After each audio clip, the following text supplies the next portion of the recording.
Imagine standing in the middle of a raging storm. The winds are howling, the rain is pouring, and the world around you is complete chaos. Yet, amidst it all, you remain completely calm, unaffected by the turmoil. This is the essence of true inner peace.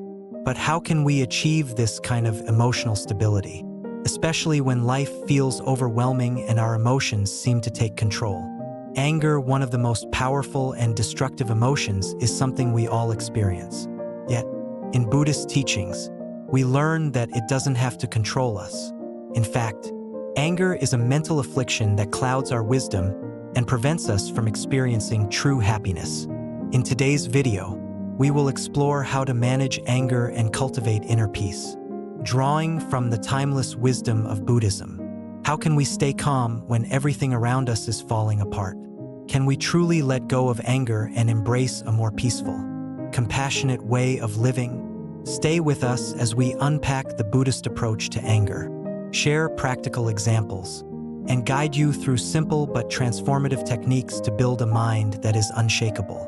No matter the storm, by the end of this video, you'll have the tools you need to react less impulsively, respond with greater wisdom, and create lasting peace in your life. So grab a seat, take a deep breath, and let's begin the journey toward true emotional freedom. 1. Inner peace amidst the storm of emotions.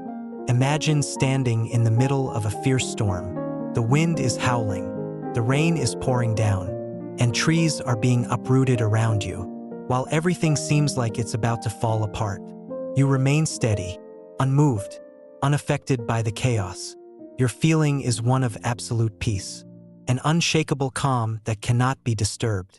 This is the ideal image of someone who has achieved inner peace, despite the external turmoil. In life, we all face emotional storms, the situations where we get triggered, feel angry, sad, or helpless. However, if we can learn to remain steady amidst these storms, like the image above, we will not only navigate challenges more smoothly, but also cultivate a stronger sense of inner peace. The concept of inner peace in Buddhism and Zen. In Buddhism and Zen, there is an important concept called inner peace. This does not mean that you must suppress or abandon your emotions, nor does it mean living a life of detachment without feeling anything. True inner peace means learning to acknowledge your emotions without letting them dictate your actions and thoughts. It's like standing outside of a battle, watching it unfold, rather than jumping into the fight and allowing yourself to be swept away by the emotions. Specifically, in Zen, the practice of meditation teaches us to observe our thoughts and feelings without attachment.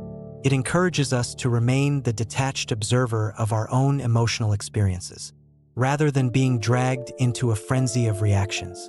This concept applies to all of life's emotional challenges.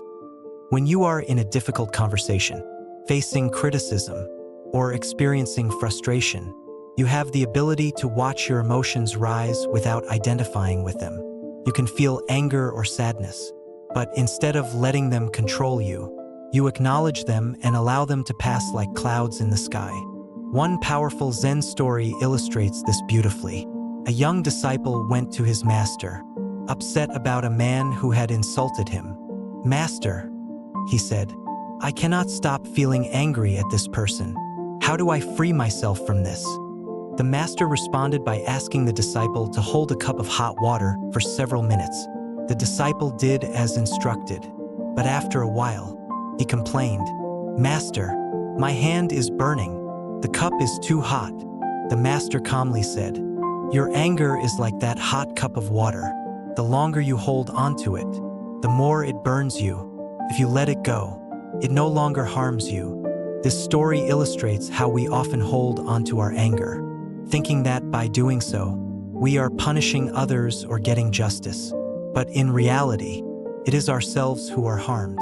The practice of letting go, learning to let go of anger, frustration, or any emotional reaction is not a passive act of suppression. It is an active, conscious practice of detachment. The key is mindfulness, being aware of the emotion in the present moment without reacting to it. For example, if someone cuts in front of you in a long line, Your immediate reaction may be irritation or anger, but instead of acting on that anger, perhaps by snapping at the person or letting it ruin your day, you can choose to pause and observe your feelings. You might notice the tension in your body, the frustration building in your chest, and instead of letting it dictate your actions, you simply acknowledge it. I am angry right now. You might say to yourself, it's okay to feel angry, but I don't need to act on it. This simple act of observation creates space between the emotion and your reaction. You realize that while you cannot control what others do, you have full control over how you respond. And in that moment, you can choose peace over conflict. A life-changing lesson. There is a profound lesson in learning how to remain unmoved by external circumstances. The more we practice this awareness, the more we come to realize that our peace is not dependent on others or the situations we encounter. For instance, think about a time when someone made a hurtful comment to you. In the past, you may have instantly reacted with anger or hurt, but now, with mindfulness, you might find yourself noticing the emotion and letting it go without holding on to it. By doing so, you free yourself from the need to respond in kind. The situation no longer holds power over you, and you remain unshaken. In the teachings of Buddhism and Zen, this is often referred to as achieving equanimity, a state of mental and emotional stability. No matter what happens around you, it's the understanding that while we cannot control the storms of life, we have the power to remain calm and centered within them. In conclusion, by embracing the wisdom of Zen and Buddhist philosophy, we learn to free ourselves from the grip of negative emotions. We begin to understand that we are not our emotions, we are the observer of them. And through this practice, we move towards a state of profound inner peace, capable of facing any storm with unwavering calm. 2. The explanation of anger in Buddhism. The theory of anger. In Buddhism, anger is not just a fleeting emotion. It is seen as a form of suffering, a mental affliction that clouds our judgment, impairs our wisdom, and ultimately prevents us from experiencing true happiness. Anger, according to Buddhist teachings, arises from attachment to the self, the ego. When we feel hurt, insulted, or disrespected, it is in that moment that our ego is triggered, and anger emerges as a defense mechanism. At its core, anger is not just a reaction to an external event. It is an internal manifestation of our desire to protect our sense of self. This sense of self, the ego, becomes fragile when we encounter situations that threaten our perceived identity, leading to the eruption of anger. However, in Buddhism, it is understood that the ego is not an enduring, solid entity. It is transient, constantly shifting in response to experiences and perceptions. The more we identify with this ever-changing self, the more susceptible we become to the pain caused by anger. Explaining the root of anger. The root cause of anger lies in our attachment to control, our constant desire to make the world conform to our expectations. We want things to go according to plan, and when they don't, frustration arises. This frustration leads to anger, which in turn fuels our need to protect the self, the desire to control everything around us, to ensure our own comfort, and to feel validated, creates the perfect breeding ground for anger. Buddhist philosophy suggests that much of what we hold onto as self is actually an illusion. The idea of a fixed, permanent identity is an idea we cling to, but in reality, the self is fluid and impermanent. Our body changes, our thoughts shift, and our desires evolve. Yet, we often refuse to let go of this constructed image of who we are, which is why we become defensive and angry when our expectations are not met. For example, consider the typical scenario when someone cuts in front of you in line. Your first instinct may be irritation or anger. Why? Because in that moment, your sense of fairness and respect, which you identify with, is violated. Yourself is threatened, and the reaction is immediate. But what if, instead of reacting with anger, you took a step back and reminded yourself that this person cutting in line is just a fleeting moment in the grand scheme of things? The situation is impermanent, just as your sense of self is. When you view things from this broader perspective, the anger fades. It loses its grip over you because you are no longer attached to the idea that your sense of fairness has been violated. The illusion of the self and how it fuels anger. In Buddhism, we are taught to reflect on the nature of the self. We often perceive ourselves as separate entities, as fixed beings. But this perception is an illusion. Everything is interconnected, and the boundaries we draw around our identity are often artificial. The moment we let go of the need to control everything around us and accept the impermanent nature of life, the seeds of anger begin to dissipate. To illustrate this point, let's take the example of someone who has worked hard on a project, only to see someone else take credit for their work. The immediate reaction might be anger, frustration, or a sense of betrayal. Why? Because your identity is tied to the recognition of your efforts. The self you've created is tied to the acknowledgement of your accomplishments. But when you start to question the nature of this self and understand that external validation does not define who you truly are, your attachment to that anger diminishes. The feeling of betrayal may still arise, but it no longer has the power to control you. The same concept applies to daily life situations, such as someone insulting you or dismissing your opinions. In those moments, anger arises from the perception that your ego or identity has been disrespected. But if you pause and reflect, you can see that those insults are not personal.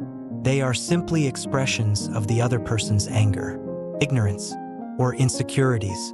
When you detach your sense of self from these external events, anger loses its hold. You recognize that the self is not fragile or dependent on the validation of others. It is rooted in something much deeper. A Zen story, Overcoming Anger Through Acceptance. To further illustrate the teachings of Buddhism on anger, let's consider a Zen story. One day, a young monk went to his master, deeply upset. "Master, there is a man in the village who insulted me and hurt my feelings. I cannot stop thinking about it." The monk said.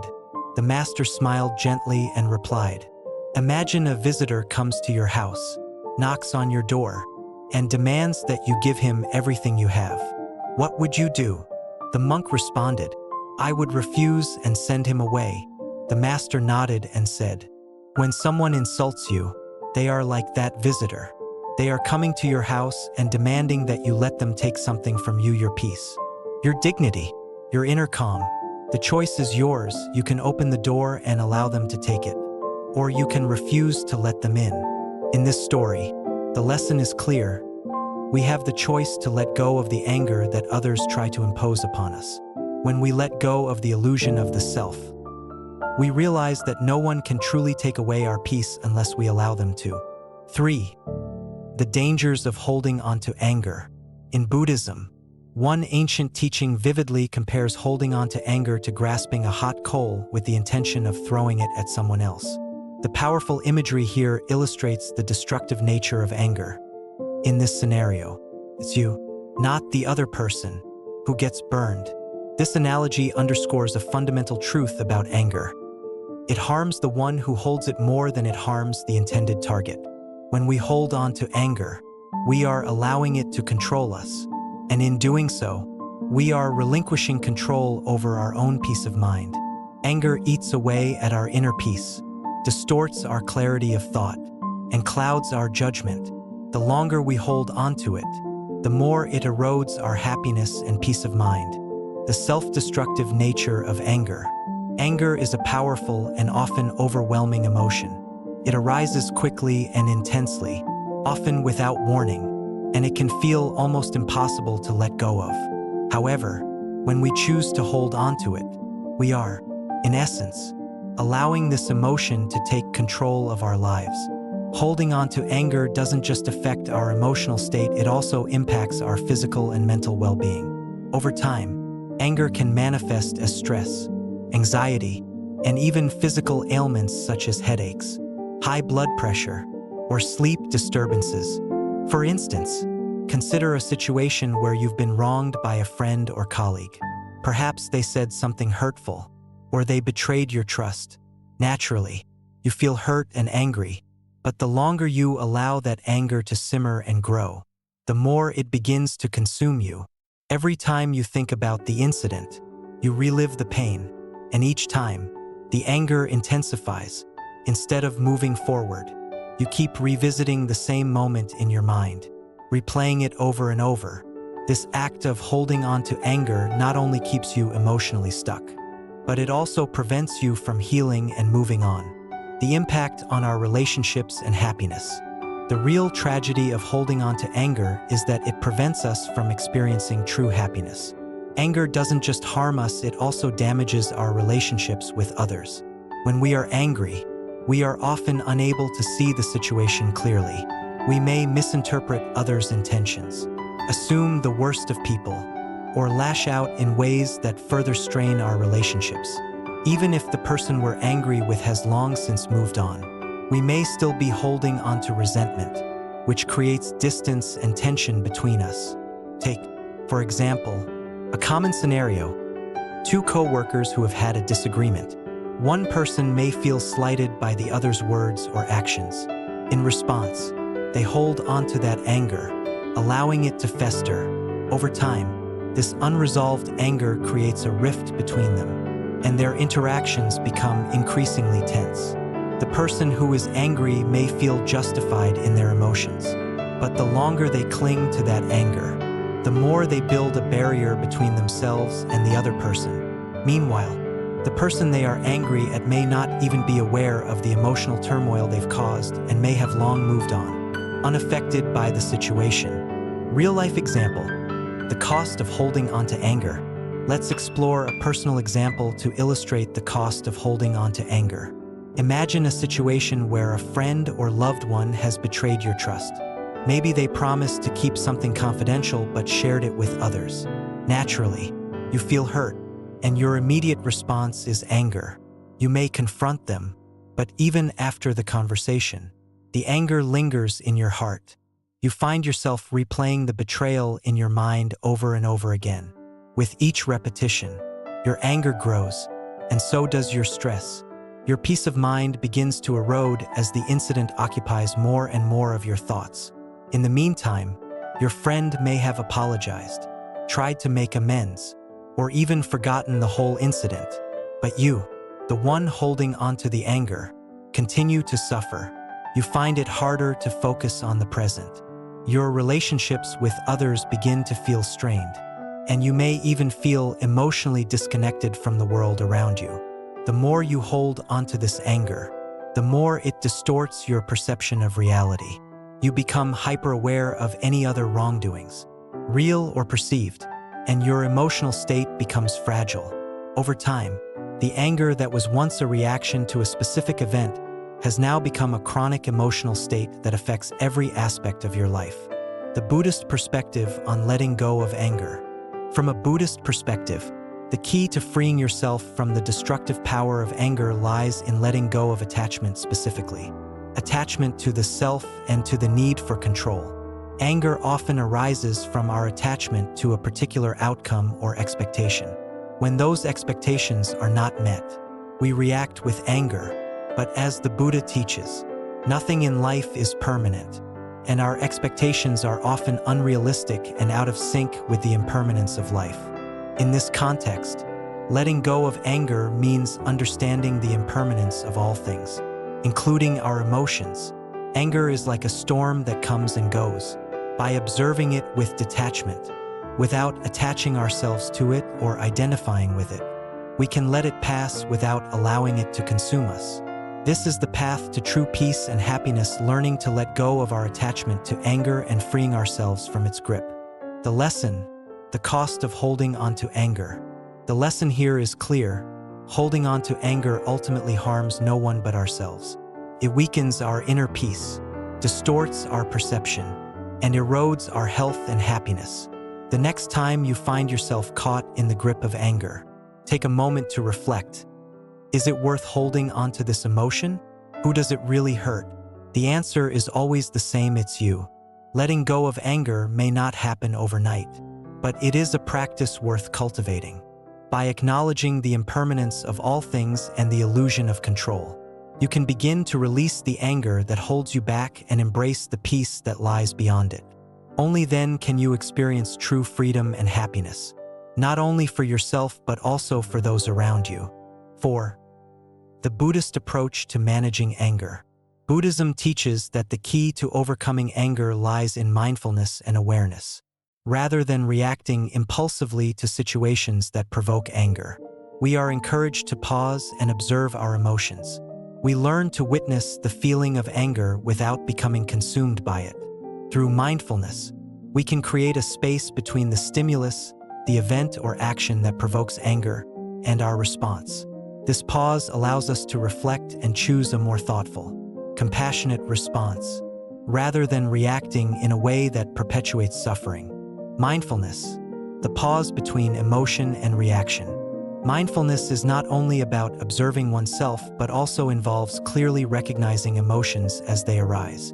When you face a situation that triggers anger, instead of letting it control your immediate reaction, you pause and take a deep breath, creating a mental space. During this brief moment, you recognize the anger rising within you, but instead of letting it dictate your actions, you choose to observe it and let it pass naturally. This helps prevent the anger from taking over, and instead, you can respond in a more thoughtful and responsible way.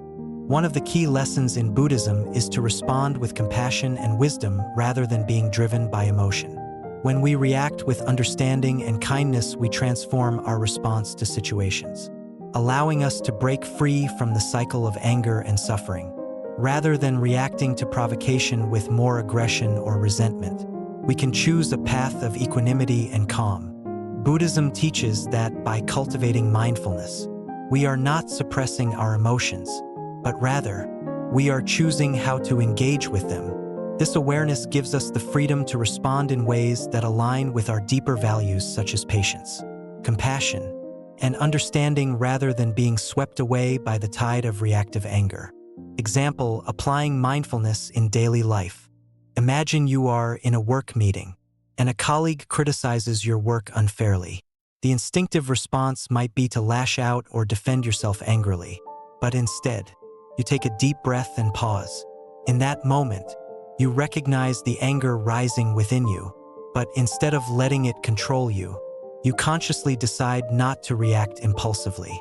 You calmly acknowledge the criticism, ask for clarification, and choose to respond with composure and clarity. By doing so, you prevent the anger from escalating, and you maintain your peace of mind. In this example, the practice of mindfulness gives you the space to pause, observe, and choose a more thoughtful, measured response. This approach prevents unnecessary conflict and emotional turmoil. It also fosters an environment where you can remain true to your values, acting with wisdom and compassion, rather than allowing external circumstances to disturb your inner tranquility. By practicing mindfulness in situations that provoke anger, you gradually train your mind to respond with greater equanimity, making it easier to navigate difficult emotions without letting them control you. In the long run, cultivating mindfulness not only helps us manage anger, but also brings a sense of inner peace, allowing us to live more harmoniously with ourselves and others. 5. Letting go of the ego and finding peace. At the heart of Buddhism is the teaching of non-attachment, letting go of our clinging to the ego, desires, and expectations. When we let go of the need to control everything and stop identifying so strongly with ourself, we begin to experience true freedom and peace. Anger often arises when our ego is threatened or when our desires go unmet. When we stop viewing the world through the lens of me and mine, we become less likely to take offense and more capable of accepting things as they are. This doesn't mean becoming passive or indifferent to injustices, but rather responding to them with wisdom and compassion, rather than anger. Example, consider the story of the Buddha and his disciple, who was once deeply offended by a fellow monk's rude behavior. The Buddha explained that if we allow ourselves to take offense, we are allowing others to control our inner peace. Instead, by letting go of the ego and not taking things personally, we free ourselves from unnecessary suffering. 6. The practice of loving kindness, metta. Another powerful Buddhist practice that helps to overcome anger is metta, or loving kindness meditation. This practice involves sending thoughts of love and goodwill, not only to those we care about, but also to those we may have conflict with. By cultivating compassion, we begin to dissolve feelings of resentment and hatred. Through metta meditation, we learn to see all beings as interconnected and deserving of love and kindness, even those who may have hurt us. This practice shifts our perspective and helps us release negative emotions, including anger, by replacing them with positive, compassionate feelings. Example: imagine someone who has hurt you deeply, perhaps a friend who betrayed your trust. Instead of holding onto resentment and anger, you practice sending them loving kindness. You silently wish for their happiness, peace, and well-being. Over time, this practice helps you release the anger you have towards them and transform your feelings into compassion and understanding. 7. The path to peace.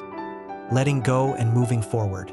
The ultimate goal of Buddhism is to achieve nirvana, a state of liberation from suffering and the cycle of birth and death. In this state, we are free from the grip of anger, attachment, and all other negative emotions. But the path to this state is not something that happens overnight. It requires dedication, mindfulness, and continuous practice. Through the Buddhist teachings and methods we've explored, we can see that anger is not just a normal emotion. It is a root cause of suffering. Holding on to anger is like grasping a hot coal over time. It is we who are hurt the most. However, through mindfulness and awareness, we can create a space between the trigger and our response, allowing us to react with compassion and wisdom. Letting go of the ego, relinquishing attachment to desires and expectations, brings us true freedom and peace. It is in these moments, when we do not allow anger to take control, that we realize the power of living in harmony with ourselves and with others. It is not about being passive or indifferent, but about consciously living with wisdom, compassion, and deep understanding. As in the story of the Buddha and his disciple, letting go of offense and not taking things personally helps us free ourselves from unnecessary suffering. When you learn to manage and master your anger, you'll find that life becomes lighter, and your relationships with others become more harmonious. If you found these insights helpful and want to explore more profound knowledge of Buddhism and how to apply it in your daily life, don't forget to hit like and subscribe to the channel.